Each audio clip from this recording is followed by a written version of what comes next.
முதல் வாசகம்.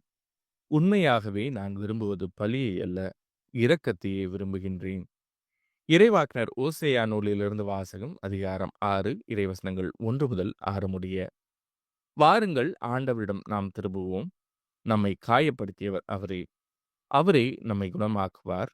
நம்மை அடித்து நொறுக்கியவர் அவரே. அவரே நம் காயங்களை கட்டுவார். 2 நாட்களுக்குப் பிறகு நமக்கு புத்துயிர் அளிப்பார். 3ஆம் நாளில் நம்மை எழுப்பி விடுவார்.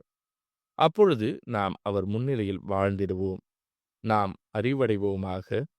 ஆண்டவரைப் பற்றி அறிய முனைந்திடுவோமாக. அவருடைய புறப்பாடு புலரும் பொழுது போல் திண்ணமானது. மழை போலவும் நிலத்தை நனைக்கும் இளவேனிற்கால மாரி போலவும் அவர் நம்மிடம் வருவார் என்கிறார்கள். எப்பிராயீமே, உன்னை நான் என்ன செய்வேன்? யூதாவே, உன்னை நான் என்ன செய்வேன்?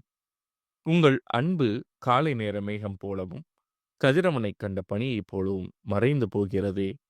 அதனால்தான் நான் இறைவாக்கினர் வழியாக அவர்களை வெட்டி வீழ்த்தினேன். என் வாய்மொழிகளால் அவர்களை கொன்றுவிட்டேன். எனது தண்டனை தீர்ப்பு ஒளி போல வெளிப்படுகின்றது. உண்மையாகவே நான் விரும்புவது பலியை அல்ல, இரக்கத்தையே விரும்புகின்றேன். பலிகளை விட கடவுளை அறியும் அறிவையை நான் விரும்புகின்றேன். இது ஆண்டவரின் அருள்வாக்கு. இறைவா, உமக்கு நன்றி. பதிலுரை பாடல். பழி